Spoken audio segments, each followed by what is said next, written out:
Hello my dear friends. So what's up guys, I hope आप सब लोग ठीक होंगे एंड आप सबकी स्टडीज़ भी अच्छी चल रही होंगी। सो आज के इस सेशन में मैं आपके लिए लेकर आई हूँ क्लास 12th बायोलॉजी जैव प्रौद्योगिकी वाली इकाई का चैप्टर नंबर 9 जैव प्रौद्योगिकी सिद्धांत व प्रक्रम। सो चलिए हम इस इकाई के इस जो टॉपिक है वहाँ से स्टार्ट करते हैं, जिससे हम इस इकाई में क्या पढ़ेंगे वो बताया गया है। टाइम वेस्ट ना करते हुए स्टार्ट करते हैं। अगर आप इस चैनल पर नए हैं तो मेरे चैनल को सब्सक्राइब करें और वीडियो अच्छी लगे तो लाइक करें एंड अपने दोस्तों के साथ इसे ज़रूर शेयर करें। और अगर मेरी वीडियो में कुछ कमी होती है या फिर कुछ भी अच्छा लगता है तो कमेंट में ज़रूर आंसर करें। और इसकी पीडीएफ आपको मेरे टेलीग्राम पर अपलोड कर दी जाएगी। तो टेलीग्राम का चैनल डिस्क्रिप्शन में है, आप चेकआउट कर सकते हैं। तो चलिए स्टार्ट करते हैं। 17वीं शताब्दी के फ्रांसीसी दार्शनिक, गणितज्ञ तथा जीव वैज्ञानिक रेनी डेस्कार्टिस के दिनों से ही समस्त मानव ज्ञान विशेषकर प्रकृति विज्ञान प्रौद्योगिकी के विकास की ओर निर्दिष्ट हुआ। परिणाम स्वरूप मानव के जीवन में सुख साधनों तथा नैतिक मूल्यों में वृद्धि हुई। इस प्रकृति घटना को समझने के तमाम उपगमन मानवोद्भवी बन चुके हैं। भौतिकी तथा रसायन विज्ञान ने अभियांत्रिकी, प्रौद्योगिकी तथा औद्योगिकी को जन्म दिया। इन सभी ने मिलकर मानव सुविधाओं तथा उनके कल्याण के लिए कार्य किया। जैव वैज्ञानिक संसार का मुख्य उपयोग तथा खाद्य स्रोत के रूप में हो रहा है। जैव प्रौद्योगिकी 20वीं शताब्दी में आधुनिक जीव विज्ञान की प्रशाखा है, जिनसे हमारी रोजाना की जिंदगी में परिवर्तन ला दिए हैं। जीव विज्ञान के उत्पादों ने स्वास्थ्य में गुणात्मक तथा खाद्य उत्पादन में सुधार पैदा कर दिए हैं। जीव प्रौद्योगिकी के प्रक्रमों के मूलभूत सिद्धांतों तथा इनमें कुछ उपयोगों को इस इकाई में उजागर किया तथा उन पर विचार विमर्श किया गया है। तो चलिए स्टार्ट करते हैं।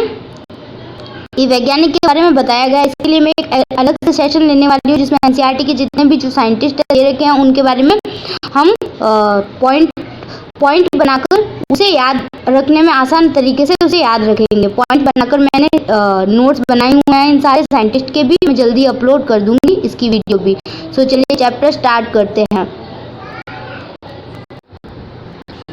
जैव प्रौद्योगिकी बायोटेक्नोलॉजी में उन तकनीकों का वर्णन मिलता है जिसमें जीवधारियों या उनसे प्राप्त एंजाइमों का उपयोग करते हुए मनुष्य के लिए उपयोगी उत्पाद या प्रक्रमों का विकास किया जाता है। डबल रोटी, शराब इत्यादि सभी सूक्ष्म जीवों द्वारा संपन्न प्रक्रमों से बनते हैं। यह भी एक प्रकार से जैव प्रौद्योगिकी का परिणाम है। वर्तमान समय में सीमित अर्थ में जैव प्रौद्योगिकी को देखा जाए तो इनमें वे प्रक्रम आते हैं जिनमें आनुवांशिकता रूपांतरित जेनेटिकली मॉडिफाइड जीवों का उपयोग उपयुक्त पदार्थों को अधिक मात्रा में उत्पादन के लिए किया जाता है। आगे चलकर अनेक प्रक्रमों, तकनीकों तथा तकनीकों का समावेश जैव प्रौद्योगिकी में किया गया। उदाहरणार्थ पात्र इन विट्रो निषेचन द्वारा परख नली शिशु का निर्माण, जीन का संश्लेषण एवं उपयोग, डीएनए टीके का निर्माण या दोषयुक्त जीन का सुधार, ये सभी जैव प्रौद्योगिकी के ही भाग हैं। यूरोपीय जैव प्रौद्योगिकी संघ EFB द्वारा जो जैव प्रौद्योगिकी की परिभाषा दी गई है उनमें दोनों परंपरागत विचार व आधुनिक आणविक जैव प्रौद्योगिकी का समावेश है। EFB द्वारा दी गई परिभाषा निम्न है कि नए उत्पादों तथा सेवाओं के लिए प्राकृतिक विज्ञान व जीवों, कोशिकाओं व इसके अंग तथा आणविक अनुरूपों का समायोजन। 9.1 जैव प्रौद्योगिकी के सिद्धांत। आधुनिक जैव प्रौद्योगिकी के विकास में निम्न दो प्रमुख तकनीकों का योगदान है। आनुवांशिक इंजीनियरिंग, इस तकनीक द्वारा आनुवांशिक पदार्थों डीएनए या आरएनए के रसायन में इसे परपोषी जीवों होस्ट ऑर्गेनिज्म में प्रवेश कराकर इसके समलक्षणी फिनोटाइप में परिवर्तन करते हैं। जैव प्रक्रम रसायन इंजीनियरिंग प्रक्रमों में रोगाणु रहित, सूक्ष्म जीव संदूषण रहित वातावरण बनाकर केवल वांछित सूक्ष्म जीवों सुकेंद्र की कोशिकाओं में वृद्धि कर अधिक मात्रा में जैव प्रौद्योगिकी उत्पादों जैसे प्रतिजैविकों, टीके, एंजाइमों आदि का निर्माण किया जाता है। अब आनुवांशिक इंजीनियरिंग के सिद्धांतों के संकल्पनात्मक विकास के बारे में अध्ययन करेंगे। संभवतः आप अलैंगिक जनन रिप्रोडक्शन की अपेक्षा लैंगिक जनन के फायदों के बारे में जानते हैं। अलैंगिक जनन आनुवांशिक सूचनाओं को परिष्कृत रखता है, जबकि लैंगिक जनन द्वारा विभिन्नता व विशिष्ट आनुवांशिक व्यवस्था के संयोजन के प्रतिपादन का अवसर मिलता है, जो जीव या आबादी हेतु लाभकारी हो सकता है। लैंगिक जनन से विभिन्नता उत्पन्न होती है। परंपरागत संकरण की विधियां जो पौधों एवं जंतुओं के जनन में उपयोगी है, इनके द्वारा वांछित जीन के साथ साथ अवांछित जीन का समावेश व गुणन भी हो जाता है। उपयुक्त कमियों को दूर करने हेतु आनुवांशिक इंजीनियरिंग तकनीक में जीन क्लोनिंग एवं जीन स्थानांतरण का उपयोग कर पुनर्योजन डीएनए रिकॉम्बिनेट डीएनए का निर्माण किया जाता है, जिससे बिना अवांछित जीनों के केवल एक या एक से अधिक वांछित जीन को चुने हुए जीवों में स्थानांतरित करते हैं। जानते हैं कि विजातीय एलियन जीवों में किसी प्रकार से स्थानांतरित किए हुए डीएनए का खंड का क्या भविष्य है। संभवतः ये डीएनए जीव की संतति कोशिकाओं में स्वयं गुणित नहीं हो पाएगा, किंतु जब ये डीएनए आदाता ग्राही के जीनोम में जुड़ जाता है तब ये गुणित होकर परपोषी डीएनए के साथ वंशागत हो जाता है। ये विजातीय डीएनए खंड गुणसूत्र का अंग हो जाता है जिसमें प्रतिकृति करने की क्षमता होती है। एक गुणसूत्र में एक विशिष्ट डीएनए अनुक्रम होता है जिसे प्रतिकृतियन रेप्लिकेशन का उत्पत्ति कहते हैं और जो प्रतिकृतियन के लिए उत्तरदायी है। किसी भी जीव में किसी विजातीय डीएनए खंड के गुणन हेतु इसे गुणसूत्र का अंग होना आवश्यक है जिसमें एक विशिष्ट अनुक्रम मिलता है जिसे प्रतिकृति का मूल ऑरिजिन ऑफ रेप्लिकेशन कहते हैं। इस प्रकार एक विजातीय डीएनए प्रतिकृति के मूल से जुड़ा रहता है ताकि डीएनए का विजातीय खंड परपोषी जीव में स्वयं प्रतिकृति व गुणित हो सके। इसे क्लोनिंग भी कह सकते हैं या किसी टेम्पलेट डीएनए की समान गुणित संरचना का निर्माण कह सकते हैं।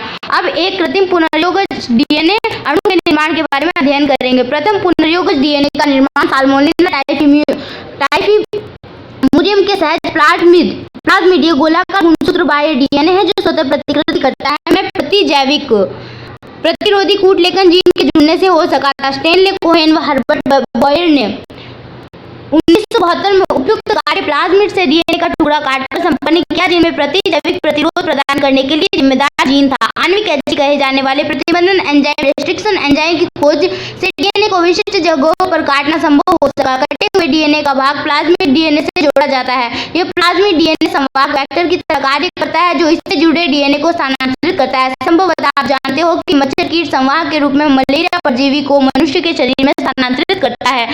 ठीक उसी तरह से प्लाज्मिड को संवाहक के रूप में प्रयोग कर विजातीय डीएनए के खंड को परपोषी जीवों में पहुंचाया जाता है। प्रतिजैविक प्रतिरोधी जीन को संवाहक के साथ जोड़ने का काम एंजाइम डीएनए लाइगेज के द्वारा होता है जो डीएनए अणु के कटे हुए भाग पर कार्य कर उसके किनारों को जोड़ने का काम करता है। इस संयोजन से पात्र इन विट्रो नए गोलाकार स्वतः प्रतिकृति करने वाले डीएनए का निर्माण होता है जिससे पुनर्योगज डीएनए कहते हैं। जब ये डीएनए इशीरिया कोलाई ई कोलाई एक जीवाणु जो साल्मोनेला से काफी मिलता जुलता है में स्थानांतरित किया जाता है तो यह नए परपोषी के डीएनए पॉलीमरेज एंजाइम का उपयोग कर अनेक प्रतिकृतियां बना लेता है। प्रतिजैविक प्रतिरोधी जीन की प्रति का ई कोलाई का गुणन ई कोलाई में प्रतिजैविक प्रतिरोधी जीन की क्लोनिंग कहलाता है। आप अनुमान लगा सकते हैं कि जीव के आनुवंशिक रूपांतर में मूलभूत 3 चरण हैं। वांछित जीन युक्त डीएनए की पहचान, चिन्हित डीएनए का परपोषी में स्थानांतरण, स्थानांतरित डीएनए को परपोषी में सुरक्षित रखना तथा उसकी संतति में स्थानांतरित करना।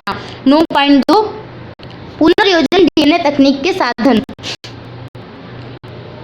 अब हम पूर्व वर्णित चर्चा से जान चुके हैं कि आनुवंशिक इंजीनियरिंग या पुनर्योगज डीएनए तकनीक तभी संपादित हो सकती है जब हमारे पास तकनीकी साधन जैसे प्रतिबंधन एंजाइम, पॉलीमरेज एंजाइम, लैगेज, संवाहक व परपोषी जीव हों। अब इनमें से कुछ के बारे में विस्तृत अध्ययन करेंगे।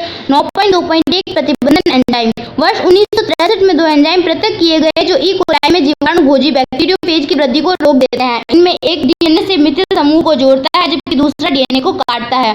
बाद वाले एंजाइम को प्रतिबंधन एंडोन्यूक्लिएज कहा गया। प्रथम प्रतिबंधन एंडोन्यूक्लिएज हिंट सेकंड जिसका कार्य डीएनए न्यूक्लियोटाइड विशिष्ट क्रम पर निर्भर है। यह 5 वर्ष बाद पृथक किया गया और पहचाना गया। ऐसा पाया गया कि हिंट सेकंड डीएनए अणु को उस विशेष बिंदु पर काटता है जहां पर 6 क्षार युग्मों बेस पेयर का एक विशेष अनुक्रम होता है। इसे विशिष्ट क्षारक अनुक्रम को हिंट सेकंड को पहचान अनुक्रम कहते हैं।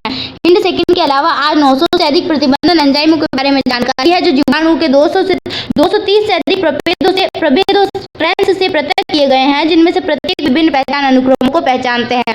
इन एंजाइमों के नामकरण में परंपरा अनुसार नाम का पहला शब्द वंशज, दूसरा एवं तीसरा शब्द प्रोकैरियोटिक कोशिकाओं की जाति से लिया गया है जिनसे ये पृथक किए गए थे। जैसे ई को आर आई में स्टीरिया कोलाई आर वाई 13, ई को आर में आई में वर्ण आर प्रभेद के नाम से लिया गया है। नाम के बाद रोमन अंक उस क्रम को दर्शाता है जिसको जीवाणु के प्रभेद एंजाइम पृथक किए गए थे। प्रतिबंधन एंजाइम न्यूक्लियोटाइड फैलाने वाले एंजाइमों के बड़े वर्ग में आते हैं। एक्सोन्यूक्लिएज 2 प्रकार के होते हैं एवं एंडोन्यूक्लिएज। एक्सोन्यूक्लिएज डीएनए के सिरे से न्यूक्लियोटाइड को अलग करते हैं। दैट मीन्स न्यूक्लिएजेज जो हैं वो 2 प्रकार के होते हैं, एक्सोन्यूक्लिएज और एंडोन्यूक्लिएज।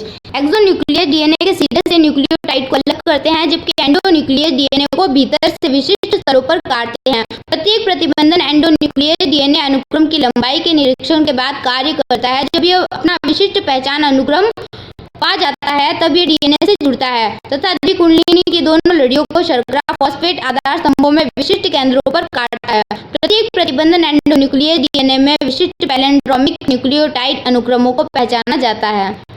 ये डायग्राम है, अच्छे से समझ में आ जाएगा। जो ये टॉपिक है बहुत हार्ड है, इसलिए क्या आप जानते हो कि पैलेंड्रोम क्या है? ये वर्णों के समूह है जिन्हें आगे व पीछे दोनों तरफ से पढ़ने पर एक ही शब्द बनता है। जैसे मलयालम शब्द पैलिंड्रोम और डीएनए पैलिंड्रोम में अंतर होता है। डीएनए में पैलिंड्रोम क्षारक युग्मों का ऐसा अनुक्रम होता है जो पढ़ने के अभिविन्यास को समान रखने पर दोनों लड़ियों को एक जैसा पढ़ा जाता है। उदाहरण, इन अनुक्रमों को 5 से 3 की दिशा में पढ़ने पर दोनों लड़ियों में एक जैसा पढ़ा जाएगा। अगर इसे 3 से 5 की दिशा में पढ़ा जाए तब भी ये बात सही बैठती है। जैसे कि GAATTC 5 से 30 की तरफ, 5 से 3 की तरफ और 3 से 5 की तरफ पुनः GAATTC। प्रतिबंधन एंजाइम डीएनए लड़ी को पैलिंड्रोम तल के केंद्र से थोड़ी दूरी पर लेकिन विपरीत लड़ियों में दो समान क्षारकों के बीच काटते हैं, जिसके फलस्वरूप सिरों पर एक लड़ीय भाग रह जाता है। प्रत्येक लड़ी में प्रलंबी फैलाव मिलते हैं जिन्हें चिपचिपा स्टिकी सिरा कहते हैं।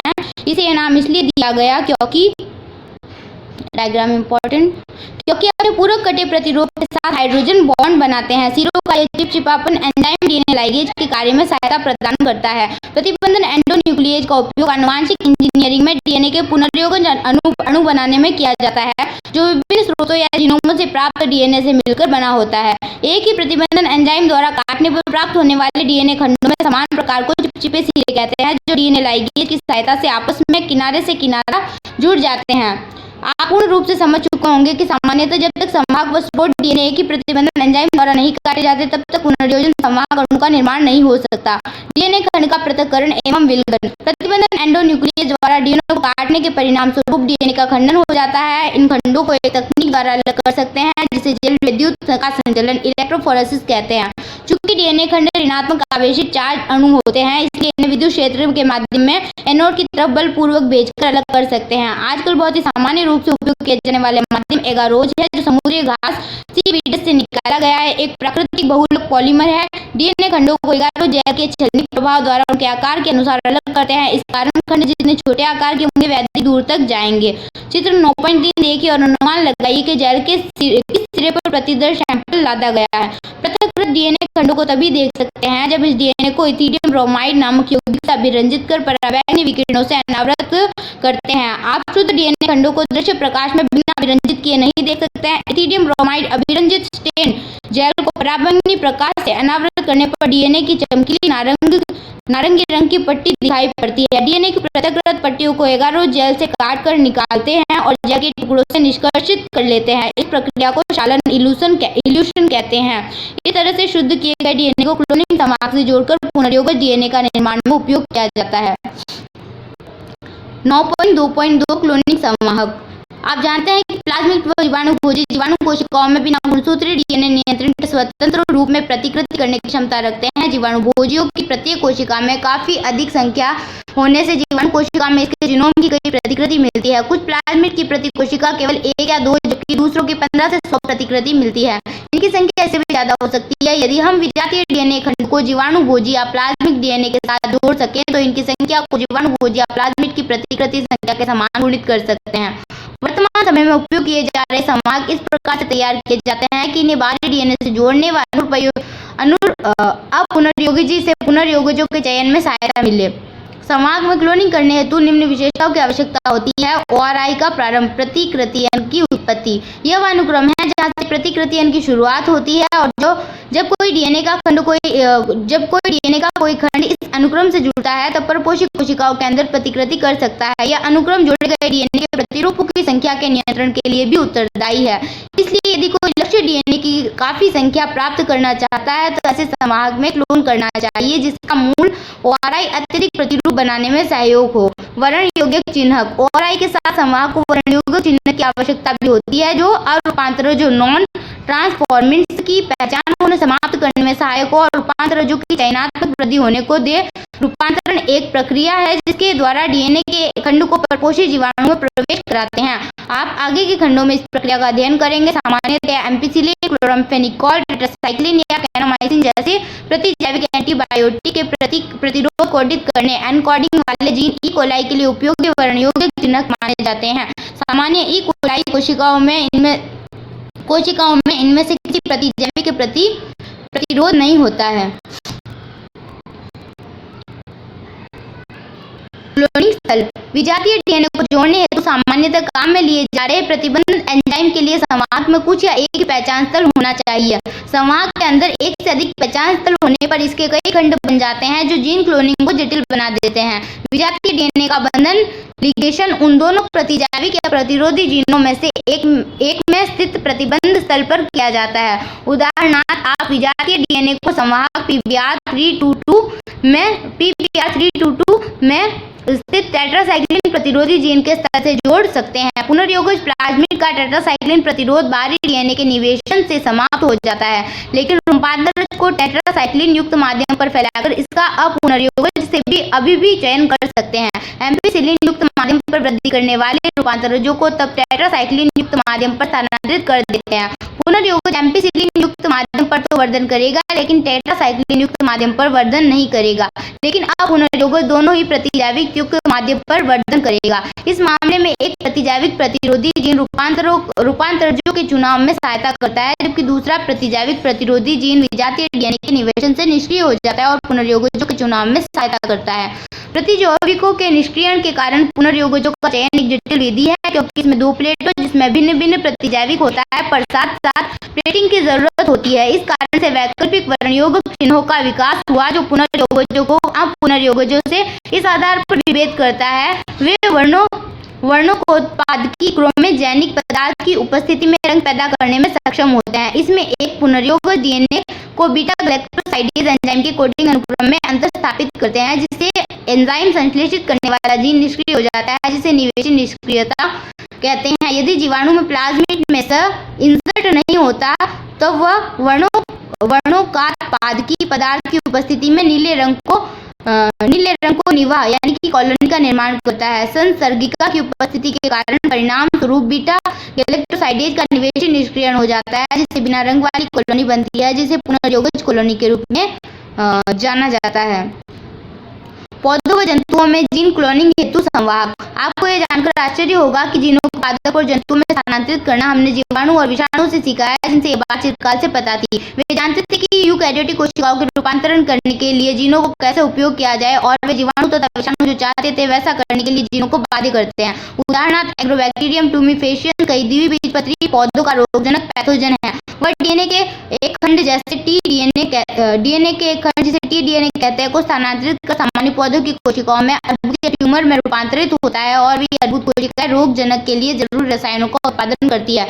ठीक इसी तरह से जंतु कोशिकाओं में पशु विषाणु रेट्रोवायरस सामान्यतः कोशिकाओं को कैंसर कोशिकाओं में रूपांतरित कर देते हैं। रोगजनकों द्वारा अपने सुकेंद्र के परपोषी में जीन स्थानांतरण की कला को अच्छी तरह से समझकर रोगजनकों की इस विधि का उपयोग कर अच्छे संवाहकों के रूप में प्रयोग कर मानव के लिए उपयोगी जीन का स्थानांतरण कर सकते हैं। एग्रोबैक्टीरियम ट्यूमिफेशियस टीआई प्लाज्मिड क्लोनिक संवाहक के रूप में रूपांतरित कर दिया गया है, जो पौधों के लिए रोगजनक नहीं है, लेकिन इसका उपयोग अभी अपनी अभिरुचि के जीन को अनेक पौधों में स्थानांतरित करने में किया जाता है। ठीक इसी तरह से पशु विषाणु को अहानिकारक बनाकर जंतु कोशिकाओं में वांछित जीन को रूपांतरित करने में उपयोग किया जाता है। इस तरह से जब एक जीन या डीएनए के खंड को उचित संवाहक से जोड़ दिया जाता है, तब इसे जीवाणु पौधों व जंतु परपोषी में स्थानांतरित किया जाता है, जहाँ यह गुणित होता रहता है। 9.2.3 सक्षम परपोषी आती थे पुनर्योगज डीएनए के साथ रूपांतरण हेतु। चूंकि डीएनए जलरागी हाइड्रोफिलिक अणु है, इसलिए यह कोशिका झिल्ली से होकर नहीं गुजरता है, क्योंकि जीवाणु को प्लाज्मिड लेने के लिए बाध्य करने से पूर्व आवश्यक है कि जीवाणु कोशिका को डीएनए लेने हेतु सक्षम बनाया जाए। ऐसा करने के लिए पहले द्विसंयोजन धनायन डाइवैलेंट कैटायन जैसे कि कैल्शियम की अतिविशिष्ट सांद्रता के साथ संसाधित किया जाता है। इससे डीएनए को जीवाणु की कोशिका भित्ति में स्थित छिद्रों से प्रवेश करने में काफी सहायता मिलती है। ऐसी कोशिकाओं को पुनर्योगज डीएनए के साथ पहले बर्फ पर रखा जाता है, तब पुनर्योगज डीएनए को उन कोशिकाओं से में बलपूर्वक प्रवेश कराया जाता है। इसके बाद उन्हें थोड़े समय के लिए 42 डिग्री सेल्सियस पर रखा जाता है और पुनः इसे बर्फ पर रखा जाता है। ऐसा करने से पुनर्योगज डीएनए जीवाणु में प्रवेश कर जाता है। परपोषी कोशिकाओं में विजातीय डीएनए को प्रवेश कराने हेतु केवल यही विधि नहीं है। सूक्ष्म अंतःक्षेपण माइक्रो इंजेक्शन विधि में पुनर्योगज डीएनए को सीधे जंतु कोशिकाओं में केंद्र के भीतर अंतःक्षेपित किया जाता है। दूसरी विधि जो पौधों के लिए उपयोगी है, कोशिकाओं पर डीएनए से विलेपित स्वर्ण या टंगस्टन के उच्च वेग सूक्ष्म कणों से बमबारी करते हैं, जिसे बायोलिटिक या जीनगन कहते हैं। अंतिम विधि जिसमें अहानिकारक रोगजनक संवाहक का उपयोग किया जाता है। इन संवाहकों को जब कोशिकाओं को संक्रमित करने दिया जाता है तभी पुनर्योगज डीएनए को परपोषी में स्थानांतरित कर देते हैं। अब पुनर्योगज डीएनए निर्माण के तरीकों के बारे में सीख चुके होंगे। अब उन प्रक्रमों का वर्णन करें जो पुनर्योगज डीएनए प्रौद्योगिकी को आगे बढ़ाने में सुगम बनाते हैं। 9.3 पुनर्योगज डीएनए प्रौद्योगिकी के प्रक्रम। पुनर्योगज डीएनए प्रौद्योगिकी टेक्नोलॉजी चरण विशिष्ट अनुक्रम में सम्मिलित है, जैसे कि डीएनए का विलगन, पृथक्करण या डीएनए का खंडन, डीएनए खंड का संवाहक से बंधन, पुनर्योगज डीएनए का परपोषी में स्थानांतरण, परपोषी कोशिकाओं के माध्यम में व्यापक स्तर पर संवर्धन व वंचित उत्पाद का निष्कर्षण। इन सभी चरणों की थोड़ा विस्तृत रूप से अध्ययन करेंगे। आनुवांशिक पदार्थ डीएनए का पृथक्करण। याद रखें कि बिना अपवाद के सभी जीव का आनुवांशिक पदार्थ न्यूक्लिक अम्ल है। अधिकांश जीवों में डीऑक्सीराइबोन्यूक्लिक अम्ल या डीएनए है। डीएनए को प्रतिबंधन एंजाइम द्वारा काटने के लिए आवश्यक है कि यह दूसरे बृहद अणुओं से मुक्त अशुद्ध रूप में होना चाहिए। डीएनए झिल्लियों से घिरा होता है, इसलिए कोशिका को तोड़कर खोलना पड़ेगा ताकि डीएनए दूसरे बृहद अणुओं जैसे आरएनए, प्रोटीन, बहुशर्करा लिपिड के साथ मोचित या रिलीज हो सके। यह तभी संभव है जब जीवाणु कोशिका पादप या जंतु लाइसोजाइम, सेलुलोजेज, पादप कोशिका, काइटिनेज, कवक जैसे एंजाइम द्वारा संसाधित किए जाएं। आप जानते हो कि जीन डीएनए के लंबे अणुओं पर स्थित होते हैं, वह हिस्टोन जैसे प्रोटीनों के साथ गुंथे रहते हैं। आरएनए को राइबोन्यूक्लियस से उपचारित कर अलग कर सकते हैं, जबकि प्रोटीन को प्रोटीएज से उपचारित कराने के बाद अलग कर सकते हैं। दूसरे अणुओं को उचित उपचार द्वारा अलग कर सकते हैं। अंतर्गोत्वाद रुष्ट, क्षितिज, चिल्ड, एथेनॉल मिलाने से शोधित डीएनए अवक्षेपित प्रेसिपिटेट हो जाता है। इसे निलंबन में महीन धागों के रूप में देख सकते हैं। डीएनए के विशिष्ट लक्षण, डीएनए को विशिष्ट स्थलों पर काटना। शोधित डीएनए अणुओं को प्रतिबंधन एंजाइम के साथ उनकी इष्टतम परिस्थितियों में रखने पर प्रतिबंधन एंजाइम द्वारा पाचन संपन्न होता है। एगारो जैल विद्युत का संचालन प्रतिबंधन एंजाइम पाचन को नियंत्रित करने के काम में आता है। डीएनए ऋणात्मक आवेशित अणु है, इस कारण से यह धनात्मक इलेक्ट्रोड की ओर गति करता है। यह प्रक्रम संवाहक डीएनए के साथ भी दोहराया जाता है। डीएनए के जुड़ने में कई प्रक्रम शामिल है। स्रोत डीएनए व संवाहक डीएनए को भी विशिष्ट प्रतिबंधन एंजाइम द्वारा काटे जाने के बाद स्रोत डीएनए से कटा हुआ उपयोगी जीन तथा उसकी खाली जगह के साथ संवाहक आपस में लिगेज द्वारा जोड़ दिए जाते हैं। परिणाम स्वरूप एक पुनर्योगज डीएनए का निर्माण होता है। पीसीआर का उपयोग करते हुए लाभकारी जीन का प्रवर्धन। पीसीआर का अर्थ पॉलीमरेज चेन रिएक्शन, पॉलीमरेज श्रृंखला अभिक्रिया है। इस अभिक्रिया में उपक्रमों को प्राइमर छोटे रासायनिक संश्लेषित अल्प न्यूक्लियोटाइड जो डीएनए क्षेत्र के पूरक हैं के दो समुच्चय सेट्स में वह डीएनए पॉलीमरेज एंजाइम का उपयोग करते हुए पात्र इन विट्रो विधि द्वारा उपयोगी जीन के कई प्रतिकृतियों का संश्लेषण होता है। यह एंजाइम जीनोमिक डीएनए को टेम्पलेट के रूप में काम में लेकर अभिक्रिया से मिलने वाले न्यूक्लियोटाइड का उपयोग करते हुए उपक्रामकों को विस्तृत कर देता है। यदि डीएनए प्रतिकृति प्रक्रम कई बार दोहराया जाता है तब डीएनए खंड को लगभग 1 अरब गुना 1 बिलियन प्रवर्धित किया जा सकता है, अर्थात 1 अरब प्रतिरूपों का निर्माण हो सकता है। यह सतत प्रवर्धन ताप स्थायी थर्मोस्टेबल डीएनए पॉलीमरेज जीवाणु थर्मस एक्वेसिटस से पृथक किया गया द्वारा किया। डीएनए पॉलीमरेज जो एंजाइम है वो थर्मस एक्वेसिटस से पृथक किया गया, इसके द्वारा किया जाता है। उच्च तापमान द्वारा प्रेरित द्विलड़ीय डीएनए के विकृतीकरण के समय भी यह हमेशा सक्रिय बना रहता है। यदि आवश्यकता पड़े तो आप प्रवर्धित खंड को संवाहक के साथ बांधकर आगे क्लोनिंग में सहायता कर सकते हैं।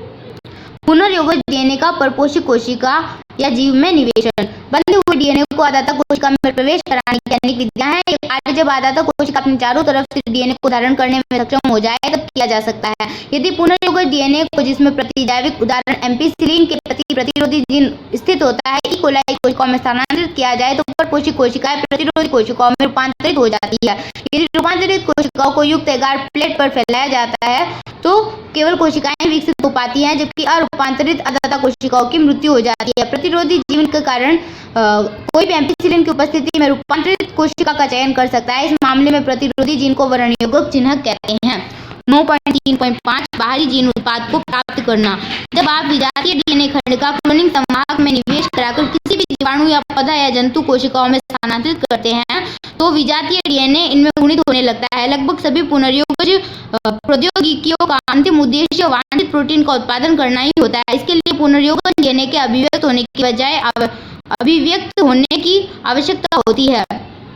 बाहरी जीन उपयुक्त परिस्थितियों में अभिव्यक्त होते हैं। बाहरी जीन की परपोषी कोशिकाओं में अभिव्यक्ति को समझने के लिए कई तकनीकी बातों का विस्तार पूर्वक जानना जरूरी है। वांछित जीन को क्लोन करने, लक्ष्य प्रोटीन की अभिव्यक्ति को प्रेरित करने वाली परिस्थितियों को अनुकूल बनाने के बाद भी कोई भी इनका व्यापक स्तर पर उत्पादन करने के बारे में सोच सकता है। क्या आप कोई कारण बता सकते हैं कि बड़े पैमाने पर उत्पादन क्यों आवश्यक है? यदि कोई प्रोटीन कूट लेकर इनकोडिंग जीन किसी विषम जात हेटेरोलॉगस परपोषी में अभिव्यक्त होता है तो इसे पुनर्योजित प्रोटीन कहते हैं। लाभकारी क्लोनित जीनों को आश्रय देने वाली कोशिकाओं का छोटे पैमाने पर प्रयोगशाला में वर्धन किया जा सकता है। संवर्धन को वांछित प्रोटीन के निष्कर्षण में प्रयोग कर सकते हैं। वो पृथक्करण की विभिन्न तकनीकों का प्रयोग करते हुए प्रोटीन का शोधन करते हैं। कोशिकाओं को सतत संवर्धन तंत्र में गुणित कर सकते हैं, जिसमें उपयोग किए गए माध्यम को एक तरफ से निकालकर दूसरी तरफ से ताजा माध्यम को भरते हैं, ताकि कोशिकाएं अपने क्रियात्मक रूप से सर्वाधिक सक्रिय लोग एक्सपोनेंशियल अवस्था में बनी रहे। यह संवर्धन विधि अधिक जैव मात्रा के उत्पादन से वांछित प्रोटीन के अधिक उत्पादन हेतु उपयोगी है।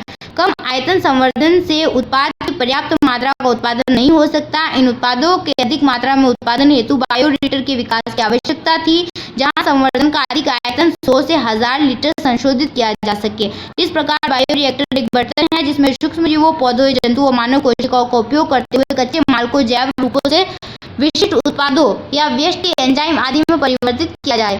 बायोरिएक्टर वांछित उत्पाद पाने के लिए अनुकूलतम परिस्थितियां उपलब्ध कराते हैं। वृद्धि के लिए अनुकूलतम परिस्थितियां हैं तापमान, पीएच, क्रियाधार, लवण, विटामिन, ऑक्सीजन। जो बायोरिएक्टर सामान्यतया सर्वाधिक उपयोग में लाया जाता है, यह विलोडन स्टीरिंग प्रकार का है, जिसे 9.7 में दर्शाया गया है। विलोडित हॉज रिएक्टर सामान्यतः बेलनाकार होते हैं या जिनमें आधार घुमावदार होने से रिएक्टर के अंदर अंतर्वस्तु के मिश्रण में सहायता मिलती है। विलोडक बायोरिएक्टर में ऑक्सीजन उपलब्धता को उसके मिश्रण का काम करते हैं। विकल्पतः हवा बुलबुले के रूप में बायोरिएक्टर में भेजी जा सकती है। यदि आप चित्र को ध्यान से देखेंगे तो पाएंगे कि रिएक्टर में एक प्रक्षोभात्मक तंत्र, एजिटेटेड सिस्टम, ऑक्सीजन प्रदाय तंत्र, झाग नियंत्रण तंत्र, तापक्रम नियंत्रण तंत्र, पीएच नियंत्रण तंत्र व प्रतिचयन पदवार लगा होता है, जिसमें संवर्धन की थोड़ी मात्रा समय समय पर निकाली जाती है।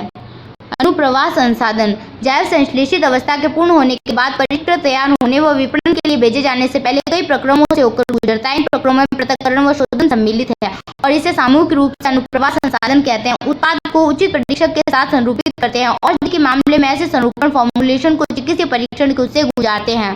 प्रत्येक उत्पाद के सुनिश्चित गुणवत्ता नियंत्रण परीक्षण की भी आवश्यकता होती है। अनुप्रवाह संसाधन व गुणवत्ता नियंत्रण परीक्षण प्रत्येक उत्पाद के लिए भिन्न भिन्न होता है।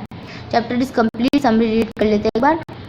जब प्रौद्योगिकी जीवधारियों कोशिकाओं व एंजाइमों का प्रयोग करते हुए उत्पादों व प्रक्रमों का व्यापक स्तर पर उत्पादन व विपणन करने से संबंधित है। आधुनिक जैव प्रौद्योगिकी में अनुवांशिकतः रूपांतरित जीवों का उपयोग तभी संभव हो पाया जब मनुष्य ने डीएनए के रसायन को परिवर्तित व पुनर्योजित डीएनए का निर्माण करना सीख लिया। इस प्रमुख प्रक्रम को पुनर्योजित डीएनए प्रौद्योगिकी आनुवंशिक इंजीनियरिंग कहते हैं। इस प्रक्रम में प्रतिबंधित एंडोन्यूक्लियस डीएनए लाइगेज समुचित प्लाज्मिड या विषाणु संवाहक को डीएनए से पृथक करने व प्रपोषी जीवों में विजातीय डीएनए का स्थानांतरण, बाहरी जीन की अभिव्यक्ति, जीन उत्पाद तथा सक्रिय प्रोटीन का शोधन और अंत में विपणन के लिए उपयुक्त संरूपण बनाना शामिल है। व्यापक स्तर पर उत्पादन में बायोरिएक्टर का उपयोग होता है।